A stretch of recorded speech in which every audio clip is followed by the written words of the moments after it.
back to Conversations with E. My name is Esther. Let's do that again. Hey guys, welcome back to Conversations with E. My name is Esther. If this is your first time here, welcome. If you're coming back, thank you for coming back. Today we are going to be filming our 7th episode. And for today's episode, I don't know if you noticed, but I've got someone sitting across from me. Do you want to introduce yourself? Yeah. Hi everyone. My name is Tayem Mercer. So I'm on today. So we've established his name is Tayem. Do you want to tell us your age, where you live, what you do? We're getting personal. I'm 28 years old. I live in Tala currently at the moment. I'm an entrepreneur. I work in sales as well. I do online coaching, so I'm launching my website actually in my programs next week. Congratulations on that. Yeah, thank you. So that's a bit about me. He also is he's one of the owners of the studio that we're using today. So I should shout it out. This is, what is it called? Elite Studio Dublin. Yeah. So, I'm going to put all the links below and stuff. Y'all get at them. Yeah, keep an eye out for that. It's going to be the biggest studio in the country soon. So, today, our topic is going to be, can men be vulnerable? Can men be vulnerable, Tayem? We can, yes, but it's difficult. Specifically in our community, the African community, because I can't speak for Caucasians, the Western world and stuff, but I can speak for what I see on a daily. I find it hard in our African community. It's tougher for men to be vulnerable because I think there's a lack of education, and what I mean by that, not formal education, but life education overall. I think we're poor on that side, and that's what makes it hard for younger men to be vulnerable because we don't have role models that are vulnerable. Parents aren't vulnerable at home. And when we're talking about vulnerability, I'd say more in terms of emotions. You know what I mean? Displaying emotions, weaknesses. So would you say the elders, the parents, let's just say, are to blame for that? Or who is to blame? Because someone has to be responsible. Someone has to be accountable for that. Blame is a strong word because I think it's a bit of ignorance from parents' side. It's just certain things that they don't know. Coming from an African background, there's things that you don't know about vulnerability.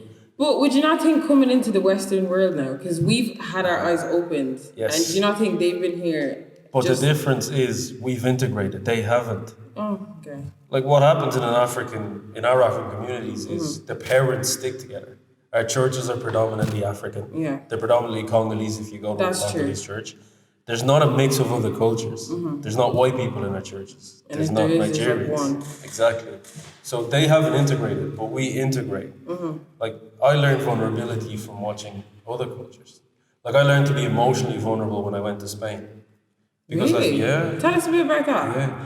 I went to Madrid, I think 2016, me and a couple of my friends went to Madrid. 2016, 2017, we went to Madrid. And just when we were walking around, you'd see men were more affectionate with their women and things like that. A different level of affection that I don't see in my home or in Dublin at all. You know what I mean? And they were a lot more sensitive.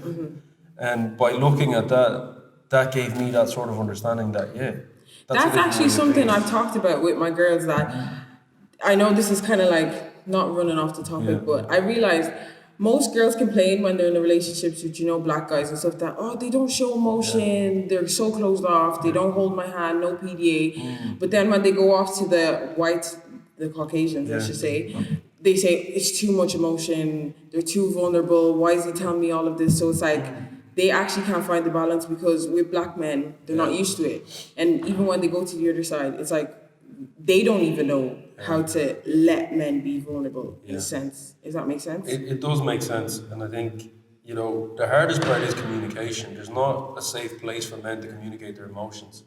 Even at home. African community. Even at home. Even with mothers, even brothers. Mothers. Because the sons are looking at the fathers and we're looking at what other males. Now you have to understand, even in society as a whole, there is a stigma around men being emotionally vulnerable. There is. Or men being weak. If you're a man that cries, if you're a man that can't go through tough times by yourself, you're looked at as a weak man. Yeah. That's what social media portrays. It equates to weakness, basically. Exactly. But that's in everybody's mind. So even in your house, you might be going through a tough time, but you don't want to go downstairs and say to your mother that, look, I'm struggling right now, help me out. It's tough. It's true. I'm not going to sit here and say I've ever had my brothers come in and Yeah. I've heard them even come to like my mom or something. And unless it's been extremely tough, Yeah. you won't hear nothing from them. Yeah, but At all. that's a lack of education from our culture. It's not just in our homes, it's in the culture. It's in the African culture because we have a culture that we're strong. That's an African. If you're Yeah. an African, you're stronger than every other race. And part of that strength is not showing your weaknesses. Oh, if something tough happens, it'll pass. We get through it. And that's what a lot Yeah, of we people hear do. phrases like that a lot. Yeah. Wana mobali ale like a Yeah, day, things yeah. like that. And it's like it starts from the time they're like Little. young. But that's As soon as they toxic. can speak, Yeah. it's told to them, you're not supposed to cry. Toughen up. This is that. Why are you crying over this? You're a boy. Girls only cry. And it is a learned behavior kind of a thing. Yeah, it is. It's toxic. It's a ritual. It's a culture that we've learned, but we don't even know where we learned it from. That's the other side of things. We do a lot of things that don't necessarily benefit us. Like me with my younger brother, I'll give you an example, right?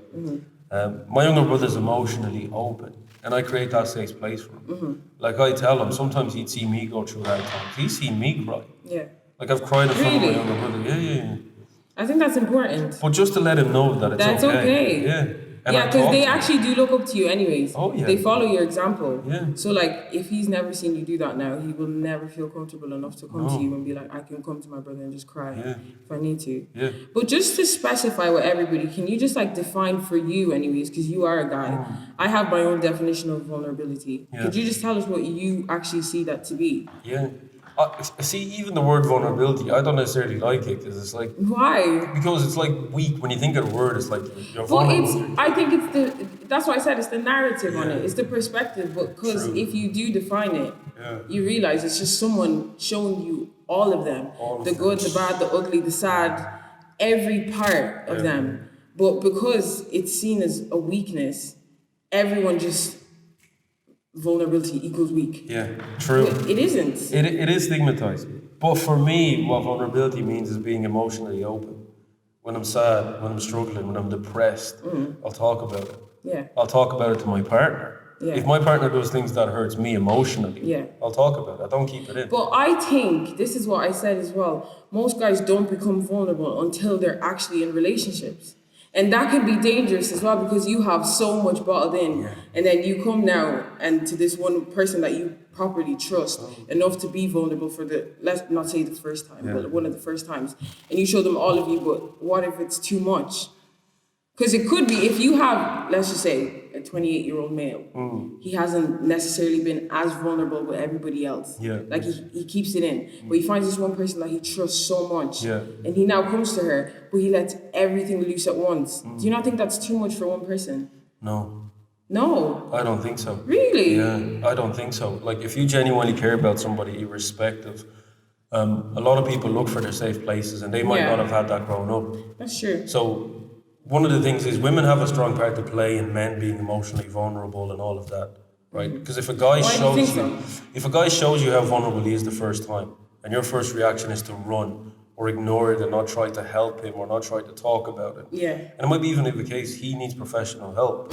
Like, we do need that. Going to counselling and things like that. You might have to help him with that. If you don't do that, that man will forever close off and he'll be shut off, and you're probably missing out on the best part of him because he might be broken, but he needs fixing to be even 10 times better. That's true. Because you do hear of stories where one guy opened up to a girl and he's like, because she responded to something, I'm never trusting girls again. Yeah. I'm never opening up again. Yeah. Like- It's traumatic. It's hard for us as guys. It's very hard.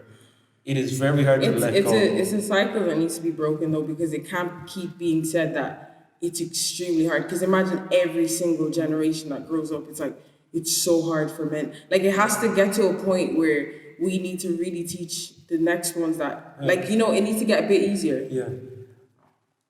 I don't think it'll get easier. I think what it is, because it's a part of being strong. I always say a strong man is a vulnerable man.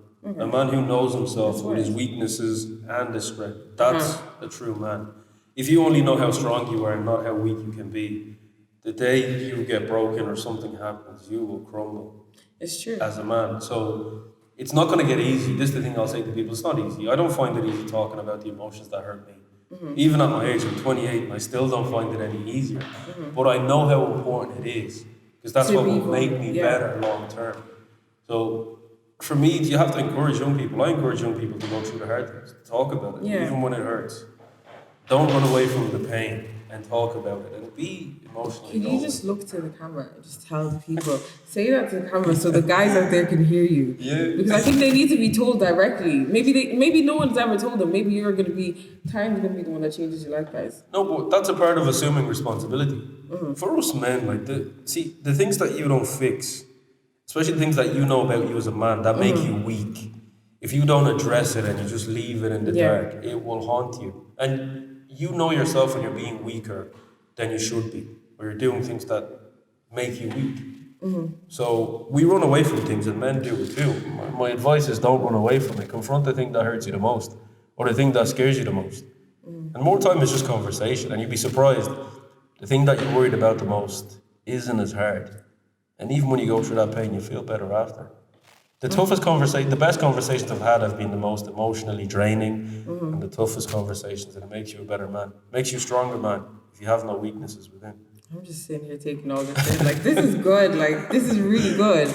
Another thing we were going to talk about is fathers in the home. Yeah. How do you, because I know that as you mentioned before, no one grows up, like, I've never heard of any African person say, yeah, my dad was openly, open about his emotions, open about if he was going through a rough patch or this is that, or like if he just wasn't having it, like you don't see it. Yeah. Most of the time you just see angry dads or like quiet dads or like, the dad is there to provide, but he doesn't actually communicate with his children or stuff like that. Like, especially sons, because I know that mothers do a great job. Yeah. Like me and my brother were talking about it the other day. Some conversations need to be had with your father. Your mother can only you can only relate so much as a man to a woman. But when you hear it from, example, someone like your father, or like if you don't have a father in the home, an uncle or whoever's a role model for you, it can change you like in an instant. Absolutely. Yeah. So like, what do you think like about that? Like fathers like not being as emotional. Is that something you experience yourself? Not to, if you don't want to get too personal. I have, yeah. So for me, it was different because my father was in and out of my life for different periods. Okay. And the period I needed the father the most, he wasn't there. No. And so for me, I didn't know what a man was. Now, this is personal. I contemplated suicide Oh wow. when I turned 18, I'm sorry my about that. 18th birthday. Oh wow. For that entire year, I was depressed. I didn't know what a man was because my perception was I shouldn't feel the way I was feeling. I shouldn't be weak. Yeah. I should be strong. I shouldn't be crying at night, which I was. But you're allowed to. But the misconception was this is because I didn't have a role model that showed me you could cry. I never seen anybody older than me crying over the things that I wanted to cry about. That's so crazy. Yeah. That is so crazy. And I'm this so is- sorry you had to go through that. No, but that's sad to hear. Because imagine how many other young people have gone through that. There's a lot. And there's a lot that did die over it. There's a lot that did make the step that I couldn't make. And there's a lot that do. Fathers play an important part. I think male figures in society play an important part. A Because huge. if you don't show how vulnerable you are or how vulnerable we can be, it doesn't help, and especially fathers. Like my father's a great man. He taught me a lot of good things. Made me into, a big part of who I am is because of him. Yeah. But there's also things that, as much as you love your parents, you have to admit you've done wrong. Yeah, I talked about that actually in my last video. I was like, as much as I love my parents and they're amazing parents, I can still look at things that I wish you could have done differently or wish you didn't do it all. Yeah. And I know our kids in the future would say the same thing. Like, we're all just people. Yeah. And like, we all have faults and stuff, and that does reflect on... And it's not disrespectful. It's not at all. I don't think it's disrespectful or discrediting to say that because, my mother done an amazing job. They done the best they can. I always say this to everybody. Your parents do the best they can, but it doesn't mean they done the best. Yeah. Like, there's more that you can do, and I think because our generation, we're growing up differently in the Western world. Exactly. So we're getting different types of teaching, and we're seeing that, okay, well, I should have more support. I should have more emotional support than I have right now. And so all those things play a factor. But our parents, in our African home, there's two, you get different types. Distant, or just angry, and, just orders you. It's more like the relationship you have is being bossed around. It's like you have a boss at there's home. no actual, like... How do you explain it? There's no like intimacy in your relationship with your parents. It's not. I even talked about like the transition of like when you go from like a kid to like you're an adult, and then out of nowhere your parent just wants to be like, talk to you about anything, and you're kind of like, we can't just, like, you didn't talk to me like that as a So child. I don't know what you're And doing. you're trying to just switch up and just be my friend. Yeah. It goes from I'm your mom, I'm your dad to I'm your friend. Yeah. You should come to me for anything, but it's like I don't feel safe enough. Like you don't. Do you get what I Yeah, mean? Like you don't absolutely. feel like you could do that. Absolutely. And they grew up different. This is the thing as well you got to realize. Yeah. They grew up different. They have trauma that they don't deal with from Africa and different things. Our parents This is have so that. crazy. You're literally repeating everything I said in my last video. You actually are. Because I But was it's like, true, though. if you look back, like they were raised with complete different parents. They didn't have the media we had. They had different types of people, the culture, first of all, and then they came here. We're like almost, not all of us, but most of us are first generation kind of here. Yeah. And we see in a whole different way. Absolutely. We seen, oh, this isn't right. This is right. This is wrong. You should be held accountable for this. But most of the time when we try to even talk to our parents about, oh, like if you were to talk to your dad and be like, I feel like, I don't even know, but like they don't like being held accountable because they feel like you're accusing them. Yeah. Or blaming. That's why I think I'll retract the word "who is to blame" because I feel like that is kind of like it's attacking. They feel like you're blaming them, and the issue is there's no. I think there is communication, but there's not honest and open communication. Yeah. See, a conversation is a two-way street. Yeah. I share with It's you a my dialogue, thoughts, you acknowledge it, you let me know what your points are, etc. But you don't discredit what I'm saying. Our parents grew up in a way where a child can't come to you and tell you you're wrong. At all. It's disrespectful if a child comes to you, and they feel less of a parent if a child does that to Well, you. if anything, you should be happy that you're getting some sort of feedback from your child. But that's the intimate relationship that's needed to be created. Like you and your child should be in a place where not your child can't talk to you. They can talk to you and let you know that I don't agree with what you're saying, or mom, I don't agree with what you're saying. I say to my younger brothers, like, I'll give you advice. If you don't agree with my advice, don't take it. Yeah. If you have your own feedback, let me know. Talk to me about what you think I'm wrong or what we're saying is wrong. Yeah. If you feel a certain type of way about punishment that you get, come and talk to me. We'll talk about it, but our parents it's how they grew up. In Africa, they didn't have a say. They don't talk about If you it. speak back to your parent, you're getting a beating. Literally. You have to do chores because your parents have to go to work. So you're left alone. There's no intimacy there. They don't grow up with intimacy. So how can they give you what they didn't have themselves? They can't. It's just tough because like when you try to have that conversation, it gets shut down. So you're kind of left in a space like, am I wrong for feeling like I want an intimate relationship with my parents? Because that could happen. You could start to question yourself like, should I even bother? And then that could then, if you don't deal with that, that could then reflect when you have kids.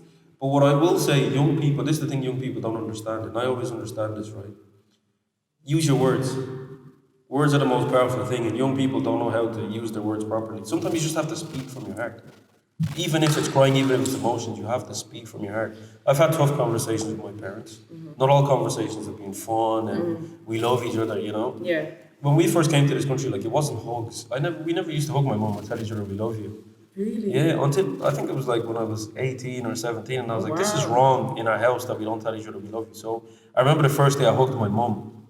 I was going out, I was going to France, and she was like, okay, let's pray. We prayed, and I gave her a hug, and it was awkward for her. She didn't know what to do. She reacted so awkwardly, and then I told her I loved you, and she was like, okay. But I continued to do it. Yeah. Because I realised that, we need to have that type of affection in our home. Let me try and introduce it because they don't know. And more times, like, speak your heart. If there's certain things in your home that you don't agree with, you don't feel connected to your parents, speak it, say it to them. If they don't have feedback, they can't make changes. Some children are afraid to speak. Go and cry, get passionate, cry in front of them, whatever it may be. Do it. Expose how vulnerable you are and how you feel. You might be surprised what it does in What them. it can do. Because sometimes they need those lessons too. They need that lessons that shocks them. Yeah. And it's like, wow, I've actually failed here. It's similar to an intimate relationship with your partner. That's true. You might argue back and forth. Nobody really understands you until the day that you break down emotionally before them. And they're kind of like, And it's like, wow, I've really messed up here. And it's that when you tell them the honest truth about how they make you feel. Not the things you don't like, but how it's making you feel. And that's what I encourage young people, talk. Use your words. Express your emotions to your parents. That's good advice. Yeah. That's really good advice. Like I'm taking this in for myself. I know that this is mainly for men and stuff, but I think we can all learn something here. Like what Time is saying is very wise, and we should actually adapt that into Thank our you. lives. No, because it is like I'm just sitting here. I'm usually always blabbing, but I'm taking all this in. But you know it because you've gone through it emotionally too. And a lot of people watching this, they'd feel the same type of way. They'd know those emotions.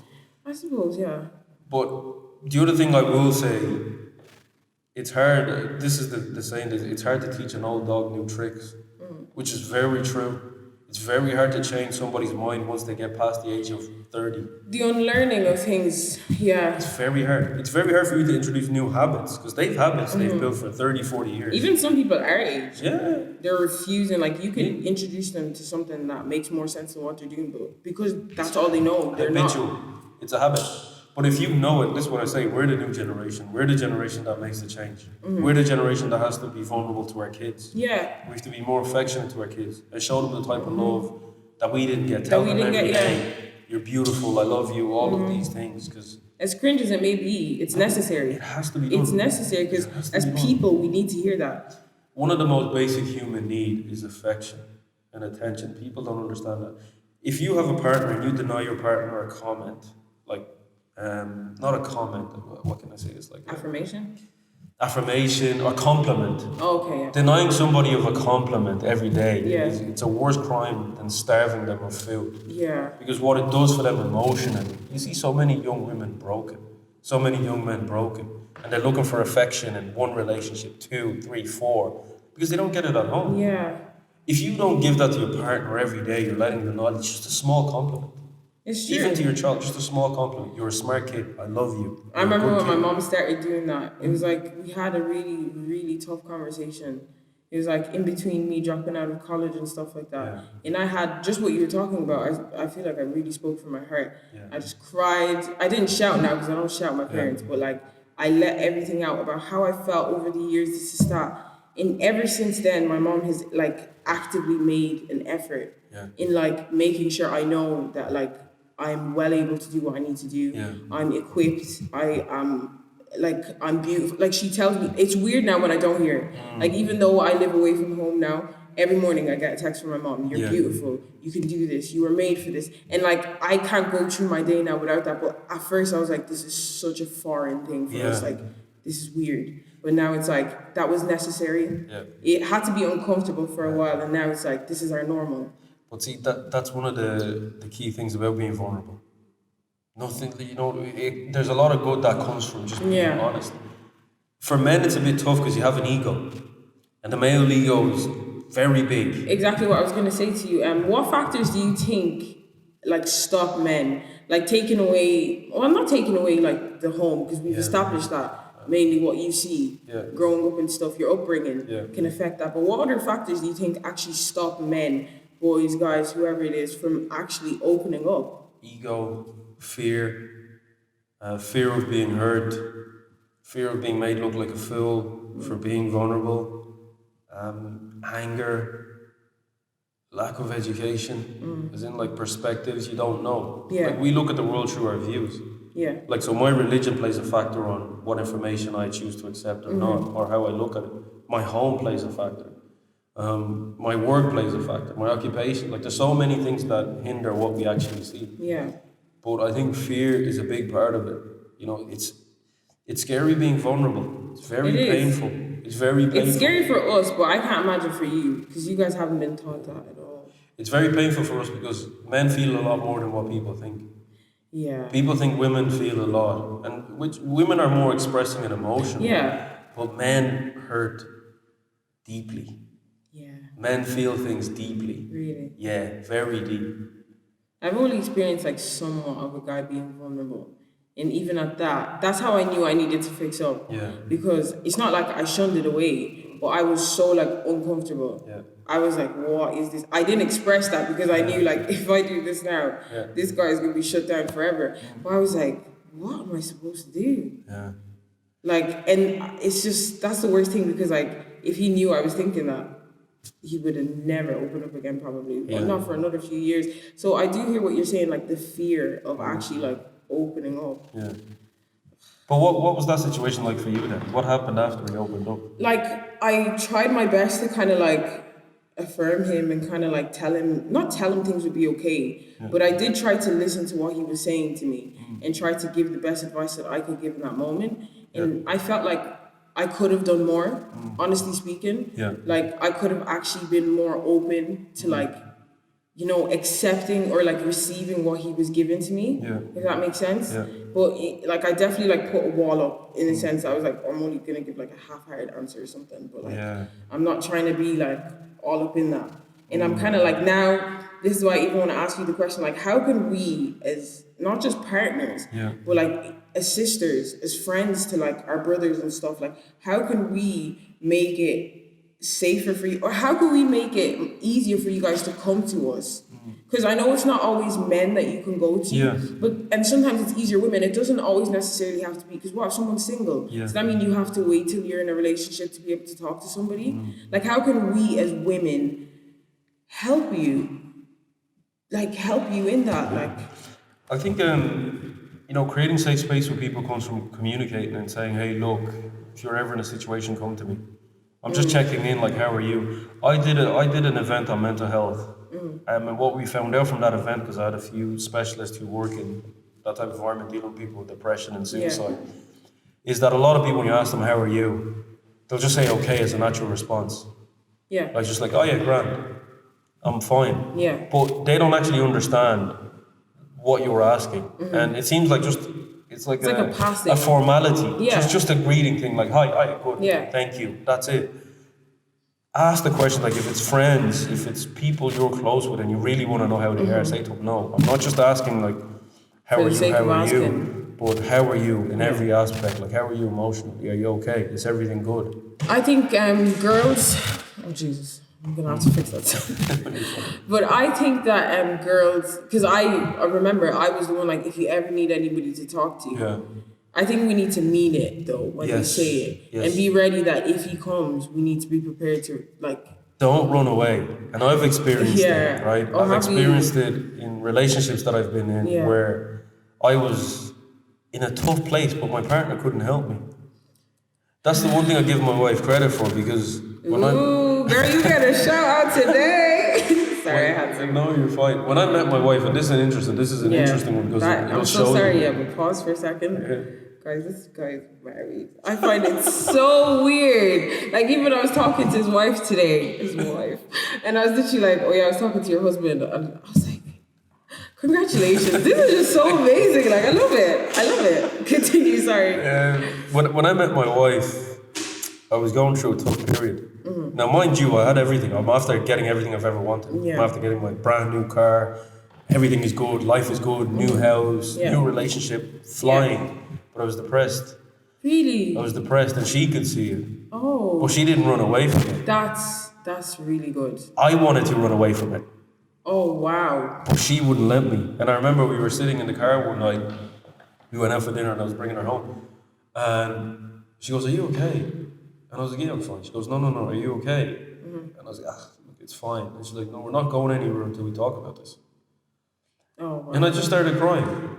Because there was so much that I've built up over the years that took me so long to get to where I need to get to, that I kind of use that pain for motivation. This is the thing about us guys, where we use our pain for motivation. Yeah, you're driven by it, we turn it to aggression. It's good, but at the end it comes back. It can bite you. It always does. This is why I say don't leave unwanted things in the shadows. Like, deal with it. And she forced me to talk. She forced me to express how I was feeling.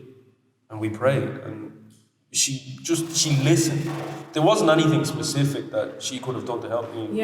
But she listened. Just lending an ear. Just knowing somebody's there and you're not by yourself. I think it's important that she saw you though. Like, she actually saw that it's not just I'm okay.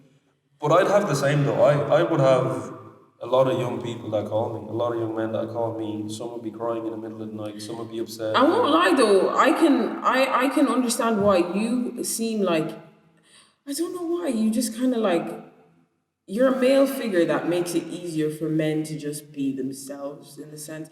I think it's a gift though. It's a bit, because it's not something you could just say, oh, I developed that. But I feel like you actually have to be gifted to have something like that, if that makes sense. You're someone that I can understand why people just come to you. Not everybody has that. True. Not everybody has But that. see, I'm publicly open. I've cried on social media. Have you? Yeah. I've put up videos where I'm emotional on social media. Really? Yeah, very emotional. That's important. You know what I mean? And for me, because I know there's young guys that watch my page, there's young people that follow me. Yeah. That need to understand that we're going to go through some hard days. Yeah. We're going to go through terrible things. That's why I think that's why I've gone through terrible things. Yeah. That's why I've gone through depression, emotions, different types of things. That's what I need to do. It's just things that I need to go through to show other people how to get over. Because I didn't have those male figures. That's where we need to thank the media, though, because half of what we know to be okay, we wouldn't have known unless we actually see people, like, because YouTube, just things like that. I know that there was this one podcast I was following where the men were literally talking about things that they just go through, and the amount of people in the comments that were like, I didn't realize people go through this too.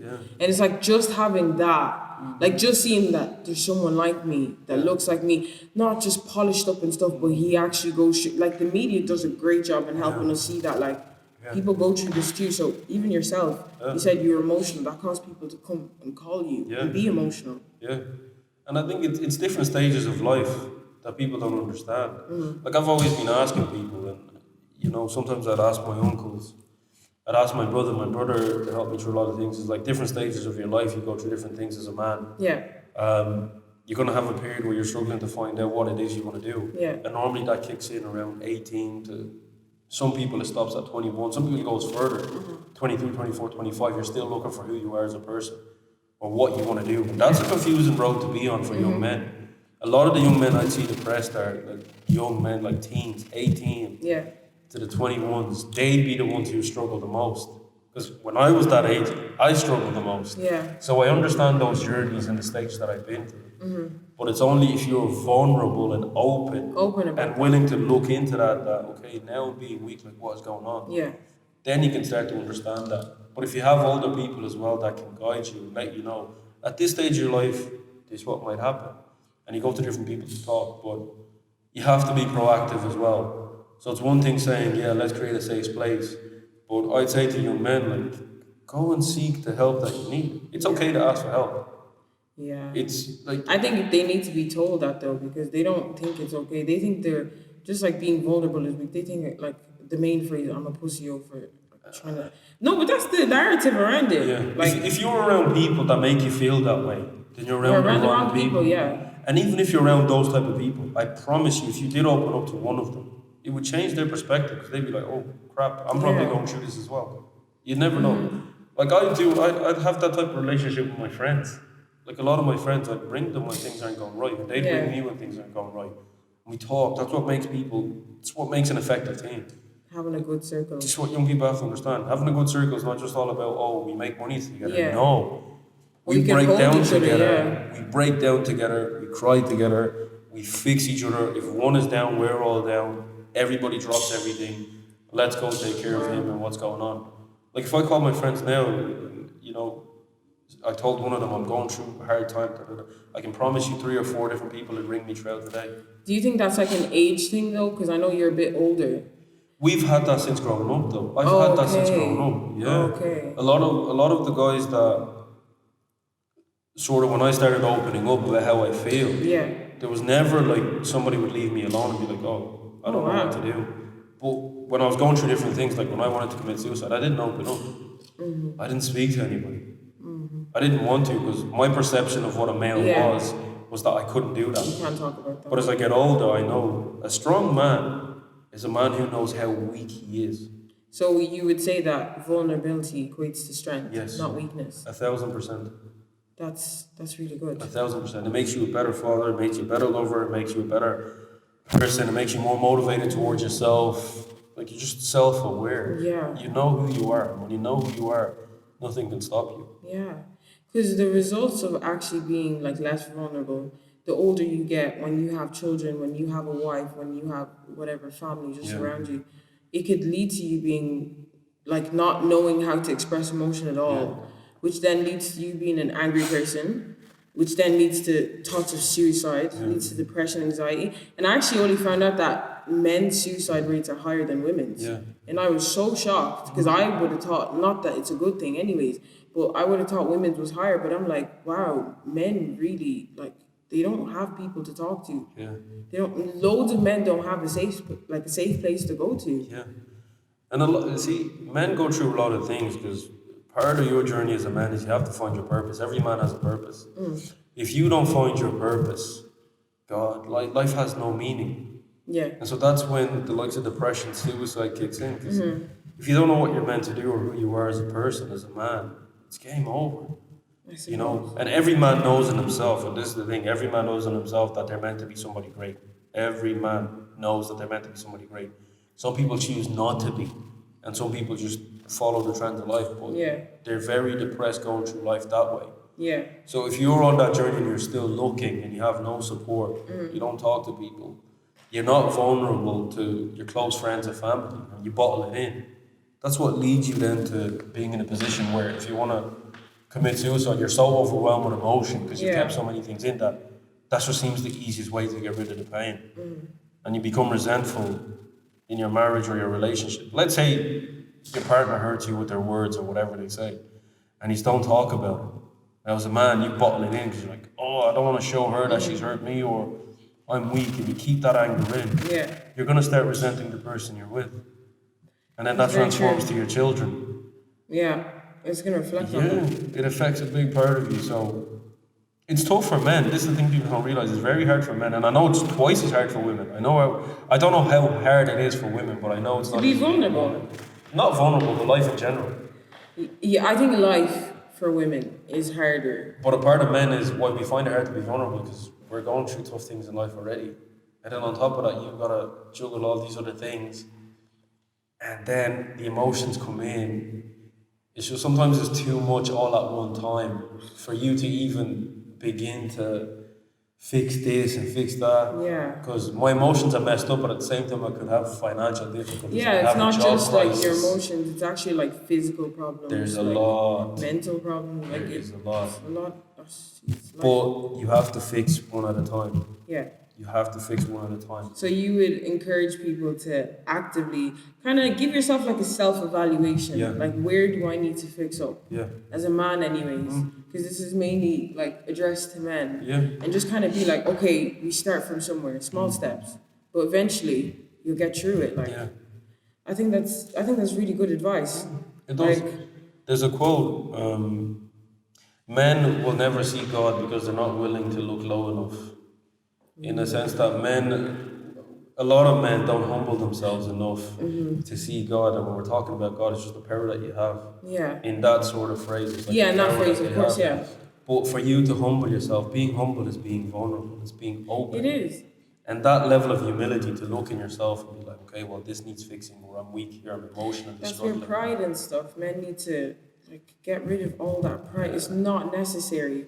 Like, you'd be doing yourself more favors by like just taking it away. Because some of them, it's not even like the whole, oh yeah, I grew up and I didn't have this. Some of them, they're just too like, I'm too big of a man to let you know that I'm not having a good day. Yeah. Like, it's easier said than done though. I understand that, but it's just like practice. It's definitely like you have to. Like, it's not a given. It is hard, but you have to do it. If you want to become a well-rounded man, if you want to become all that you want to be and be happy, be a good father, be a role model, etc. Like, you need to do that. You have to overcome your pride. Otherwise, it's going to cost you a lot of things in life. That's very important. I think we've kind of covered it all. What do you think? No, I think so. Have you got anything to add? Anything to take away? No. Any last pieces of advice? Nothing to take away. I think my biggest piece of advice for young men, especially, I like to address young men. Yeah. I don't necessarily, not to say I don't care, but it's hard to change people who have so many years of experience. Whereas it's the young people, the next generation, they're going to be the future. It's like we're more like sponges. They're the future men. My advice to them is, look, there's nothing wrong with being vulnerable. Yeah. You are going to go through periods of life where things just start happening and emotionally you're in a dark place. You're going through the worst of the worst, and that's the time that you need to speak to people. That's the time that you need to find somebody safe. If it's even an outsider, Go and speak to an outsider. Yeah, a therapist even. Like, Speak to whatever. somebody you don't know. There's free services out there, Yeah. especially in our community, Congolese community. Do not, and I really mean this, do not make that mistake of thinking a man should not cry or a man shouldn't talk about their emotions or a man shouldn't be open. Yes, some people will take advantage of that, but those are the wrong people. Yeah. There's people that will help you and build you to make you stronger, but you have to be open enough to look within yourself and know, okay, well, I'm weak now. I need help. Yeah. And that help is what will make you stronger. Because weak men do terrible things, right? Weak men who don't know they're weak do terrible things. Those are the ones that hurt people the most. That's actually true. That's So true, don't but they wanna don't be even that- realize it's because they're being weak. Yeah, that's what they say. Hurt people, hurt people. But it's Like, this is what I said in my last video. but it's people like weak men. A weak man for me is a man who refuses to acknowledge that they're weak, that they have weaknesses in them, and they just think I'm all strong. No. And I think definitely for our generation, we have less excuses because there's so much out there to kind of hold you accountable and to kind of help you even. You can't, not that you can't say, but there's a lot out there to help, even if it's not, just like you said, even if it's not in your own home, there's someone out there that can help you. Absolutely. Social media, you can talk to anybody. Honestly, you can talk to so many strangers. you actually can. Perfect. Yeah. Well, that's all I have to say for today. I heard so many things from you. I learned a lot, even for myself as a woman, like in being there, not just for, like, not just saying it, but meaning it. Yeah. Like, even for my brothers and my friends, and one day my partner and my sons maybe in the future. Like, I feel like this is a video I'm definitely going to go back to and listen to a few times because I know I heard a lot, but it also takes like taking it in and actually being like, okay, I need to look at this area. Absolutely. Kind of recognize that like men don't have it as easy as we think. We're like, be emotional. Yeah. It's not that easy. Yeah. You get what I mean? We don't. And I think another part, like one last thing I will say is for women. If a man is open and is weak, never use that against them. Ever. Oh, that's a big one. Never. That ever. is a big one. That happens a lot. Yeah. And it happens in relationships just because of anger, you know what I mean, a heated situation. But don't do that. It's not fair. Yeah. At all. Because they'll keep that. That's one thing they won't let go. They will keep that, and it's hard for them to get rid of that. Because it did take a lot for them to be vulnerable, and when you just it's just like for a woman, when if a guy was to do that, it's unacceptable. Yeah. But because it's the other way around, it seems like, oh, but he's man enough to take it. But No. They're not. No, yeah. They're not. That's big. No, that's big though. That's good. Well, I enjoyed this conversation. Likewise. I learned a lot. I think what were we gonna do? A few, just to kind of lighten up the end of the show, whatever. We're gonna do a little general question type of thing. So I just thought to lighten up a bit at the end of the show, a quick 5 minutes or something. We haven't seen you smile a lot in this video. They need to see the funny side. You're not all serious, even though you are. A lot of people think I am, but I'm not. I thought you were as well, and then I met you. I was like, this guy is actually life of the party. Like, you actually are. But it has to be that way. You know what I mean? Social media is one thing, and I talk about a lot of serious things. Some people think it's like, it's funny, serious. I thought you were as well. I'm like, I'm not looking forward to it. I like it that way though. I just thought you were like a papa and stuff like that. All you do is talk about life. Nah, you can't grow from talent and be like that. Huh? Let me see. Please and thank you. Make up some questions between us. Lita has questions in her mind. Where are you saying come with me? Need to hear you here. First question. Yeah. Perfect. What are 2 things you can never eat for breakfast? 2 things you never eat for breakfast. What do you think? You can never eat for breakfast. I don't know. I don't know, ice cream. I don't know. What am I meant to say to that? Lunch and dinner. Is this a trick question? That's you're the one that put this. Okay. I didn't look at the answers though. What's the next one? What goes up but never comes down? Oh, I've heard this one before. Age? Yeah. Haha. I've heard this one before. Okay. That's smart, isn't it? It is. Okay, this one's for time. What never asks a question but gets answered all the time? A telephone. Yeah. How'd you get that? He's cheating, guys. Yeah, you're cheating. No, it's not. I just that's it. Like What starts with E and ends with E but only has one letter? only has one letter. Yeah. One letter. I don't know. Starts with E, ends with E, only has one letter. E. Yeah. E. No. He thought he was doing something there. E isn't. No. It only has one envelope. Yeah. How did you get that? He's cheating, guys. He's cheating. Yeah, you have. Nobody knows these things. You're cheating. It's I'm not obvious. doing this. I'm not No, doing it's this. an envelope. How is that obvious? How is that obvious? An envelope has one letter. You can't put two letters in an envelope. Oh, I'm slow. Okay, I get it. We'll do like 4 more, and then because I don't like this, I'm not winning. I only got 1. Thanks to me, you can see straight through the wall. What am I? A mirror. No. You can't see through the wall with mirror time. Thanks to me, you can see straight through the wall. Yeah, what am I? A door. A window. Yeah. A door. Okay. If you open it, you see through the Oh my god! Okay. What do you sit on, sleep on, and brush your teeth with? shorts. Jeans. No. Wait, what do you sit on? What do you sit on, sleep on, and brush your teeth with? It's not your hands. A chair. No. Yeah. Oh wow. You don't brush your teeth on a chair. A bed. Yeah. A toothbrush. Yeah. Oh, so it's all three. I thought it was one answer. No.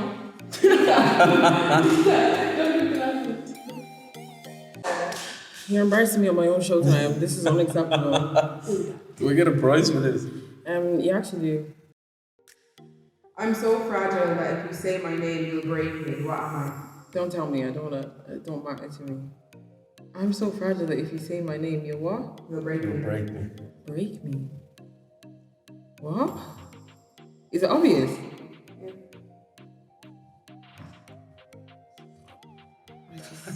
Give me a hint. I'm so fragile. If you say my name, I you'll don't break know. me. I'm not a mirror. I can't. Just say the answer. I can't. Silence. Silence. Oh, that's good, isn't It's a it? good one. Well, guys, that's enough for me Okay, because. now we end it with the catchphrase. Do you know what time? Oh, wait, no, guys, yeah. One thing I'm gonna do, yeah, because everybody that's been on the show has been unacceptable. Nobody knows my catchphrase, which is embarrassing because y'all say you watch my videos. This is a test now. Now, sir. I have a phrase I say at the end of every single show. Right. And you always say, I support your videos, Esther. Your videos are great, Esther. So this is your moment to shine. Go on and tell them my catchphrase. Look at him. Start him off. Okay, so it starts off, you know how we do. Hey, another one. Another one. Cut the cameras. No. Cut the cameras. What's the catchphrase? If you know how we do, we just here to have a conversation with you. Yeah, that's what I was gonna say though. Okay. I Okay. just thought it was funny her reaction, but now that you said it, I can't say it. So Anyways. you know how we do. Just here have a conversation. Oh, you didn't even finish it. We'll say it together because I literally just say you know how we do, and then we just say we just here to have a conversation with you. It just sounds nice, you know, Cool. participation and all. But guys, thank you for joining in today's episode. If you like, don't forget to if you like the video, don't forget to like, comment, subscribe. Share this video with a friend or two or more. You know, it's up to you. Maybe they'll like the video too. And I just want to thank you, Tayem, for being on the show. Thank you for having me on. Thank you for being such a great sport, for giving wise words to all these young men. Just, you know, being amazing. Thank you. Thank you. for having me on. It's been awesome. Yeah, guys, you know how we do. We just here to have a conversation. Hey, you don't know what to do. We just. That's what I said. We're just here to have a conversation. It's not what you said because it was just too much time. Anyways. Hey guys, you know how we do. We just here to have a conversation with you. Yeah, that's the end of the video. Thank you so much, Tayem. Oh my god.